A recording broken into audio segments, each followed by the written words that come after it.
Arrivé sur le 2e étage, Roberto emporta avec lui une pile de contenants en carton qui se trouvait au début de l'allée et se dirigea vers le fond de la maison. Il sortit ensuite un stylo feutre de sa poche et écrivit le numéro 561 sur l'un des contenants.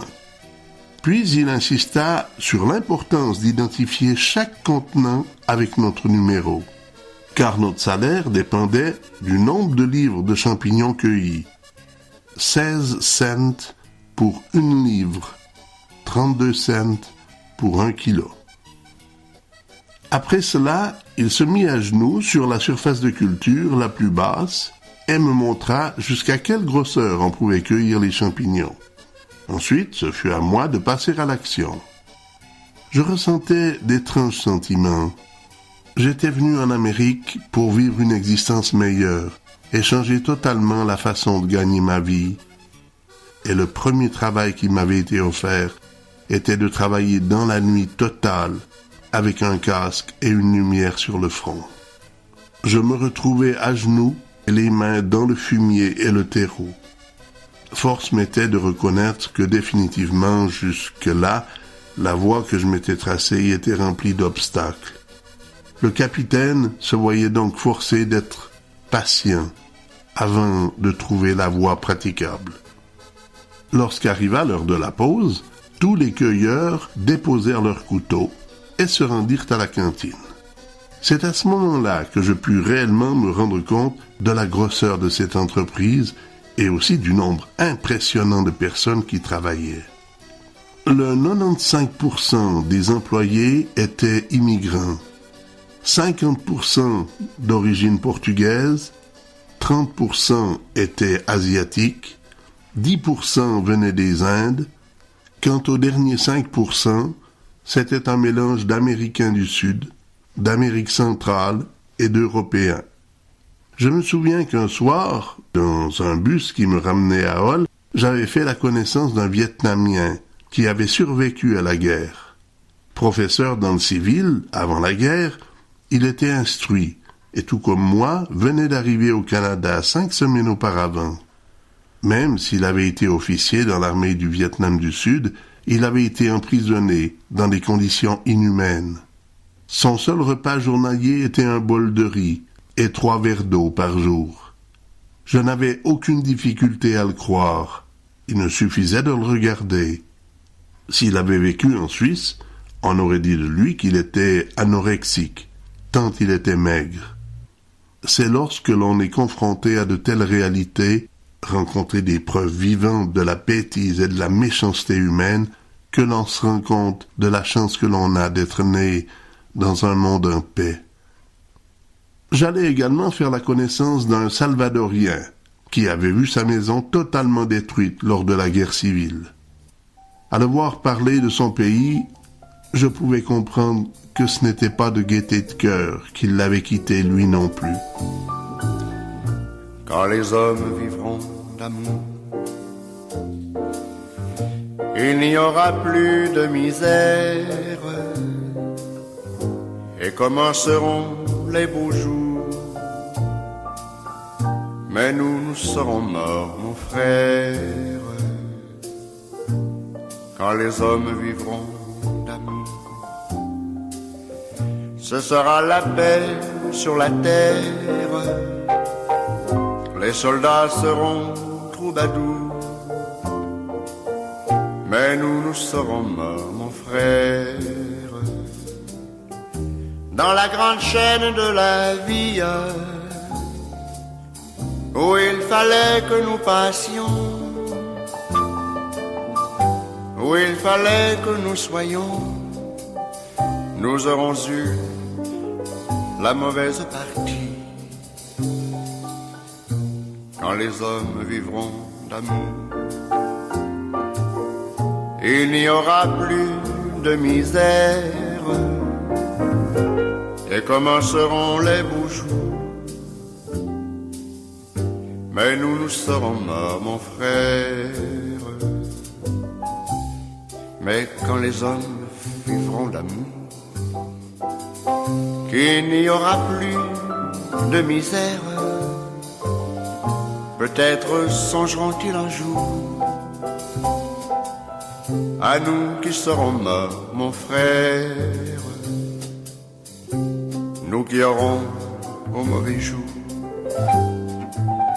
dans la haine et puis dans la guerre, chercher la paix, chercher l'amour, qu'ils connaîtront alors, mon frère, dans la grande chaîne de la vie, pour qu'il y ait un meilleur temps. Il faut toujours quelques perdants, de la sagesse, ici-bas c'est le prix. Quand les hommes vivront d'amour, il n'y aura plus de misère, et commenceront les beaux jours. Mais nous, nous serons morts, mon frère.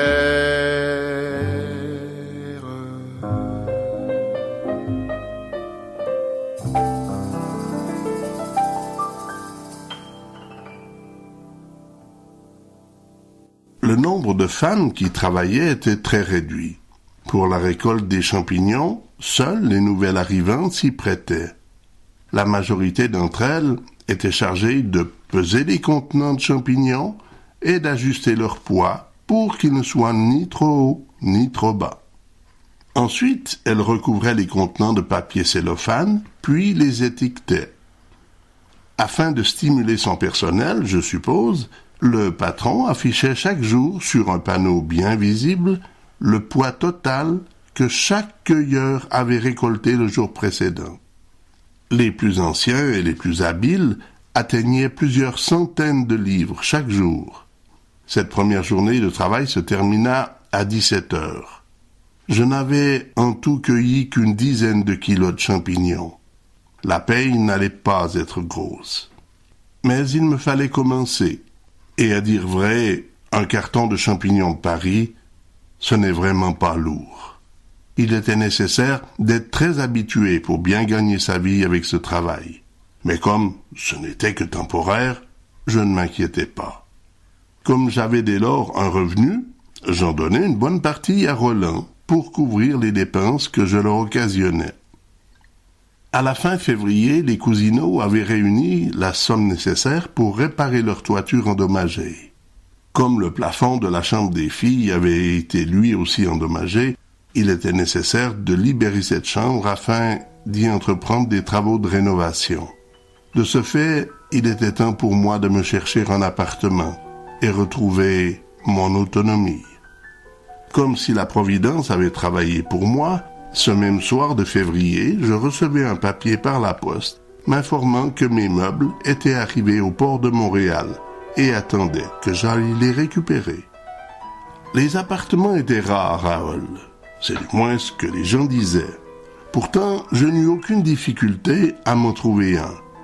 Situé dans le haut de la ville, sur le boulevard Cité des Jeunes, ce 2 pièces faisait partie de l'un des plus gros immeubles locatifs de la ville.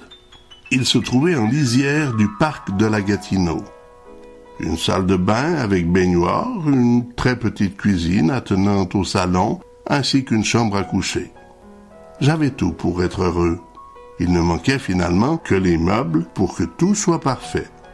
Après avoir parlé à Chantal de ma nécessité de devoir louer un camion pour aller prendre possession de mes meubles à Montréal, elle me fit savoir qu'elle avait une collègue de travail dont l'ami conduisait un gros camion. Occasionnellement, il lui arrivait de se servir de ce poids lourd pour son usage personnel. Sans plus attendre, je me mis en contact avec cet être de Providence. Et effectivement, grâce à lui, j'allais pouvoir économiser sur la location d'un camion. C'est ainsi qu'un samedi, après avoir couvert 400 km de route d'un même après-midi, j'étais de retour à Hull avec ma table de massage, mes meubles et mes cahiers originaux de cette autobiographie sur laquelle j'allais encore travailler durant plus de 20 ans. Pour m'aider dans mon déménagement, en plus de Linda et Pierre, les amis de Chantal, Huguette et Christo s'étaient joints à nous. Inutile de dire qu'avec 3 femmes et 3 hommes, le camion fut très vite délesté de son chargement. J'étais donc installé avec armes et bagages, une adresse fixe à mon nom. À dire vrai, je n'avais pas vraiment eu le choix, car si je n'avais pas pris possession de mes meubles au port de Montréal, sous prétexte que je voulais encore réfléchir quelques mois pour savoir si je restais, j'aurais été forcé de payer des frais d'entreposage pour laisser mes meubles à Montréal. J'avais donc maintenant tout loisir pour réfléchir gratuitement. Mais plus le temps passait, plus je prenais conscience que je n'avais pas fait tout cela pour rien. Joanne se plaisait en Suisse, et bien qu'elle y reste. Moi, je voulais tenter ma chance de faire quelque chose de ma vie. Retourner en Suisse, sans même ne rien avoir essayé, avoir dépensé tout cet argent pour se donner la chance de réussir à faire quelque chose et tout abandonner pour une femme qui n'en valait même pas la peine? Non, cela ne me ressemblait pas. Durant le temps où je me questionnais pour décider de mon avenir, j'avoue avoir souvent pensé à cette chanson de Joe Dassin, « L'Amérique ». Ces paroles, pour moi, en étaient éloquentes. Je reviendrai je ne sais pas quand, cousu d'or et brodé d'argent, ou sans un sou, mais plus riche qu'avant. Si j'étais rentré en Europe, après ce premier échec, il aurait été déplacé de ma part de dire que je rentrais plus riche qu'avant. C'était comme si j'avais abandonné le cyclisme après ma première chute. Mon adolescence aurait été alors un échec total, exactement comme un boxeur qui abandonnerait la boxe après son premier KO. C'est vrai, la vie n'est pas facile, mais lorsqu'on a des possibilités de se battre pour obtenir ce que l'on veut, le défi en vaut la peine. J'allais donc rester et me battre. Autre pays, autre problème. Durant les semaines qui suivirent mon déménagement, allait se développer en moi une agressivité qui ne fait vraiment pas partie de ma nature. Lorsque le bus de Continental Mushroom passait me prendre chez les Cousineaux, il s'arrêtait devant la maison. Je pouvais donc attendre au chaud et sortir quand il arrivait. Mais depuis mon déménagement, les choses avaient changé.